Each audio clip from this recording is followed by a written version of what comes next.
अपने चेयरमैन की इजाज़त से इलेक्शन कमीशन ऑफ पाकिस्तान हाजिर हुए और एक उम्मीद लेकर कि आइन ने उन पर एक बहुत बड़ी जिम्मेदारी आयद की है मुल्क में शफाफ क्रेडिबल इलेक्शंस करवाने की। और तहरीक इंसाफ की दो ही ख्वाहिशात हैं।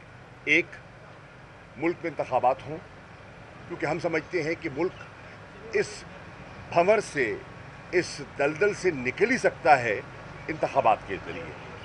और दूसरा, इंतखाबात इस नौइयत के हों जो कौम कबूल करे और जिसमें एक कौम को एतमाद हो कि मेरे वोट का वज़न है और उसकी कदर की गई है। तो ये हमारा ऑब्जेक्टिव है, elections free fair credible election. उस पर बात हुई, बड़े अच्छे माहौल में बात हुई। तहरीक इंसाफ की जो तवक्कुआत हैं उनका हमने उनकी खिदमत में ज़िक्र किया। जो हमारे खदशात हैं उनका भी हमने ज़िक्र किया। मिसाल के तौर पर कल लाहौर में जो कुछ हुआ पूरी कौम ने देखा। एक तरफ पार्टी रैली करने जा रही है और दूसरी तरफ लाहौर की इंतज़ामिया सेक्शन 144 का निफाज कर देती है, जिसका मेरी नज़र में कोई जवाज़ नहीं है। एक तरफ हमारा कारकुन शहीद हो रहा है और दूसरी तरफ हम ही पर मुकदमा हो रहा है। इसकी मिसाल भी नहीं मिलती। वज़ीर आला फरमाते हैं कि मैंने एक प्रॉपर इन्वेस्टिगेशन का हुक्म दिया है। तो मेरी उनसे गुजारिश ये है कि अगर आप प्रॉपर इन्वेस्टिगेशन करवाना चाहते हैं तो इब्तदा कीजिए ना, उनके वालिद की तरफ से जो एक FIR की ख्वाहिश है वो तो पूरी कर दीजिए। शहीद के वालिद की ख्वाहिश पूरी कर दीजिए और उनके लवाहिकीन को और जो शामिल होना चाहते हैं नमाज जनाजा में, उनको एक ऐसा माहौल प्रोवाइड कर दीजिए कि वो एक शरई फ़र्ज़ जो है और उसको इज़्ज़त से रुखसत तो कर सकें, उसकी तदफीन तो हो सके मुनासिब तरीके से। तो उससे एक मैसेज जाएगा कि आप यू मीन बिजनेस। इसके साथ साथ जो आरूज की तैनाती होनी है, क्या ये जो केयर टेकर सेटअप है पंजाब में KPK में, और एग्जेक्टिव आर्म जो है उससे हम न्यूट्रलिटी एक्सपेक्ट कर सकते हैं? कितनी कर सकते हैं?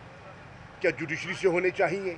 माजी में होते रहे हैं, आज नहीं हो रहे, वजूहात क्या हैं? क्या जुडिशरी से दरख्वास्त की जा सकती है कि इस पर नज़रसानी करें और ऐसे आरोज़ आ जाएं जो कि जिसके कुछ लोगों का एतमाद बढ़ जाए? लॉ एंड ऑर्डर सिचुएशन है, पोलिंग स्टेशन को मैन करना है, क्या पुलिस की कैपेसिटी है? नहीं है। तो क्या दीगर लॉ इन्फोर्समेंट एजेंसीज़ ने अपना किरदार अदा करना है? शफाफ इंतखाबात में जितने स्टेक होल्डर्स हैं उनने अपना किरदार अदा करना है। क्या वो तैयार हैं? अगर हैं तो वो क्या करेंगे? खैबर पख्तूनख्वा के गवर्नर से उनकी मुलाकात हुई है, कंसल्टेशन हुई है। आइन एक वाज़ेह पैगाम दे रहा है। सुप्रीम कोर्ट के फाजिल बेंच ने एक फ़ैसला सादर कर दिया है और गवर्नर KPK तारीख नहीं दे रहे। क्यों नहीं दे रहे? अगर वो नहीं देते, आइन शिकनी करते हैं, कंटेम्प्ट करते हैं, तो हमें क्या करना चाहिए? हमसे क्या तवक्कुआत हैं? हम तो चले जाएंगे कोर्ट पे, हम तो कंटेम्प्ट फाइल कर देंगे। इलेक्शन कमीशन से क्या तवक्कुआत हैं? वो डेट आएगी तो कब आएगी?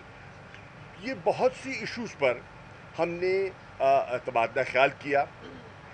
तहरीक इंसाफ एक ज़िम्मेदार जमात है और तहरीक इंसाफ समझती है कि पाकिस्तान इस वक्त बड़े नाजुक मरहले में दाखिल हो चुका है।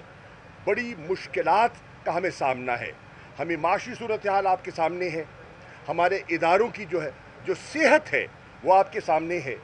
इसके अंदर रहते हुए हमने इस मुल्क को इस दलदल से कैसे निकालना है?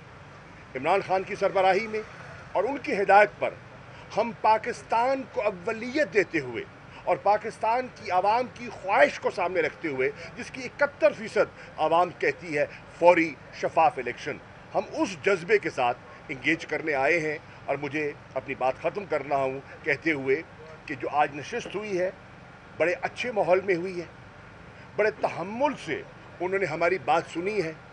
जो उनकी जो गुफ्तगू थी और जो उनने कुछ फरमाया, हमने उसको नोट भी किया है और अपने चेयरमैन से उसको शेयर भी करेंगे और कोशिश करेंगे कि एज अ पॉलिटिकल पार्टी ہم کیا فیسیلیٹیٹ کر سکتے ہیں الیکشن کمیشن کو to achieve the objective of free fair credible election. یہ ایک نکاتی ایجنڈا ہے جس کی خاطر ہم نے انگیج کیا ہے اور میں اس نشست سے کم از کم مطمئن جا رہا ہوں. شکریہ. یہ پرانے سوالات ہیں, آپ میرا جواب سمجھ لیں تو میں سن لیں نا سوال سن لیں, جواب سن لیں. وہ پل ہم عبور کر کے آئے ہیں, اس ذہنی اس کیفیت سے ہم عبور حاصل کر کے آئے ہیں. اگر ہم اس میں بڑے رہیں, میں آپ پہ کر سکتا ہوں, آپ مجھ پہ. دیکھیے انگلی اٹھانا تو ایک بائیں ہاتھ کا کام ہے, ابھی 1 منٹ لگے گا, لیکن کیا ہمارا objective of elections and objective of free fair credible election ہم نے کیسے حاصل کرنا ہے, تو ہم بیونڈ جا رہے ہیں. Thank you.